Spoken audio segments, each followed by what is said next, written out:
अस्सलाम वालेकुम, मैं हूं यूसुफ मैर। एक नई वीडियो एक नए इंडिकेटर के साथ। तो मेटा ट्रेडर 4 के ये इंडिकेटर्स हैं जिनको हम डिस्कस कर रहे हैं। फॉरेक्स ट्रेडिंग, कमोडिटी ट्रेडिंग के लिए इन इंडिकेटर को आप इस्तेमाल कर सकते हैं। तो नया इंडिकेटर ओपन करते हैं, इसको अब ऑन करते हैं। तो ये है MACD का इंडिकेटर। बेसिकली ये MACD का इंडिकेटर है। तो इसमें जब ये ब्लू हिस्टोग्राम लगना शुरू हो जाए तो मार्केट का ट्रेंड ऊपर की तरफ हो जाता है, और जब रेड लगना शुरू हो जाए हिस्टोग्राम तो मार्केट का ट्रेंड डाउन की तरफ हो जाता है। तो इसमें यह है कि ये मल्टी टाइम फ्रेम का इंडिकेटर है। मल्टी टाइम फ्रेम के इंडिकेटर्स में एक खास बात होती है जिनको मद्देनजर रखना पड़ता है कि अगर आपने, चूंकि ये मैंने 1 मिनट का चार्ट लगाया हुआ है। 1 मिनट का मैं क्यों लगाता हूँ? मार्केट लाइव चलती है, आपको नज़र आए, उसकी मूवमेंट नज़र आए। आप अपनी मर्ज़ी से चार्ट लगा सकते हैं, उसी चार्ट पर इंडिकेटर लगा सकते हैं। तो मैंने ये 1 मिनट का चार्ट है, इस पर ये जो MACD का इंडिकेटर है इसको मैंने 5 मिनट का टाइम फ्रेम दिया हुआ है। 1 मिनट के चार्ट पर 5 मिनट की MACD लगाई हुई है। इसको आप 15 मिनट की लगा सकते हैं, 1 घंटे की लगा सकते हैं। मैं आपको दिखाता हूँ।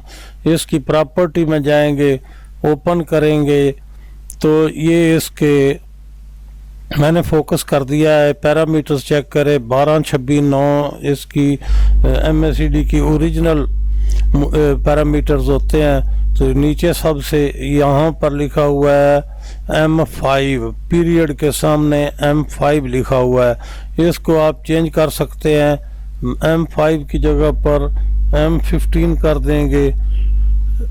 तो इसी चार्ट पर ये नीचे आप नज़र रखनी है। मैं ओके करने लगा हूँ तो ये चेंज हो गई है। या क्या हो गया, 15 मिनट की जो MACD हो गई है, 15 मिनट की MACD है। इसमें एक ख़ास बात होती है जिसको मद्देनज़र रखना पड़ता है। जो मल्टी टाइम फ्रेम के इंडिकेटर होते हैं उनमें कि अगर ये ब्लू लाइन लग गई है, ये ब्लू लाइन जहाँ पर मेरा कर्सर और स्केल खड़ा हुआ है, यहाँ पर ब्लू लाइन लग गई है, तो आपने क्या करना है, वेट करना है 15 मिनट। जब ये ब्लू लाइन शुरू हो तो 15 मिनट के टाइम को देखना है, 15 मिनट की कैंडल के टाइम को ख़त्म होने में देखना है कितना टाइम बकाया है। जब आप इसको देखते हैं, बाज़ औक़ात 15 मिनट की कैंडल में 14 मिनट बकाया होते हैं, बाज़ औक़ात ये ब्लू होती है 3 मिनट बकाया होते हैं तो ये ब्लू होती है, बाज़ औक़ात आखिरी 10-5 सेकंड होते हैं तो ये ब्लू लाइन होती है। जिस 15 मिनट की कैंडल का टाइम चल रहा है और ये ब्लू हिस्टोग्राम अपीयर हो गया है, तो आपने क्या करना है, वेट करना है उस कैंडल के ख़त्म होने का।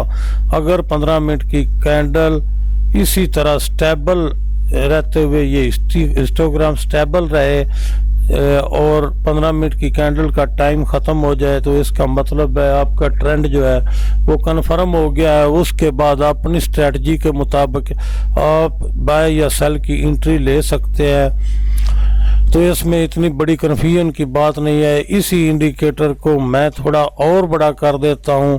प्रॉपर्टीज़ में चलते हैं। इस जगह पर ये जो M15 लिखा हुआ है, मैं इसको यहाँ आधा घंटा कर देता हूँ तो M30 होगा।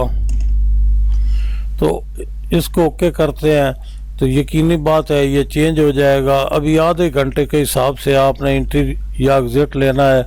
ये देखें 1 मिनट का चार्ट है, यहाँ पर इसने ब्लू लाइन लगाई थी ट्रेंड ऊपर जाने के लिए। मैं थोड़ा इसको छोटा करके आपको दिखाता हूँ, मूव आपको नज़र आ जाए। यहाँ पर इसने लगाई थी, आपने जब ये लाइन अपीयर हो गई तो उसके बाद आपने इस बात पर फोकस करना है कि आधे घंटे की जो कैंडल चल रही है उसका जितना टाइम बकाया है उसका वेट करना है।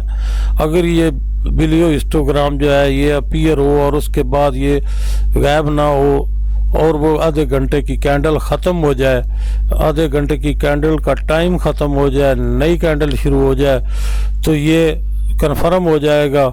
आपका इंडिकेटर जो है आप मूव अपनी को कंफर्म कर देगा। उसके बाद आप अपनी मर्ज़ी से अपनी स्ट्रेटजी के हिसाब से जब तक ये ब्लू रहेगा आपने सेल में नहीं आना है किसी सूरत में।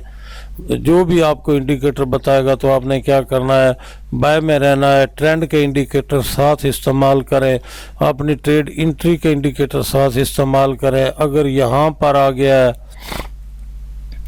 ये देखें यहाँ पर अगर रेड जो हिस्टोग्राम है इसकी पहली लाइन लग गई है और आधे घंटे में अभी 20 मिनट बकाया है, तो आपको 20 मिनट अगर इस इंडिकेटर के हिसाब से ट्रेड करनी है तो 20 मिनट आपको इंतज़ार करना पड़ेगा।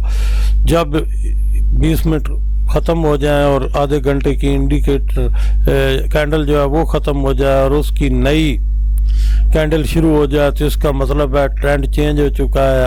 आपने उस जो आपकी है स्ट्रेटजी उसके हिसाब से आपने सेल में आ जाना है और अपनी सेल के स्ट्रेटजी के हिसाब से सेल की ट्रेड करनी है।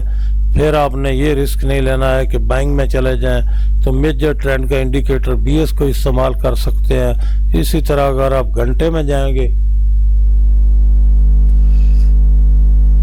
तो जो भी आपका होगा टाइम फ्रेम, यानी मैं 5 मिनट में कर देता हूँ तो ये आधे घंटे का है, इसको मैं घंटे का करता हूँ।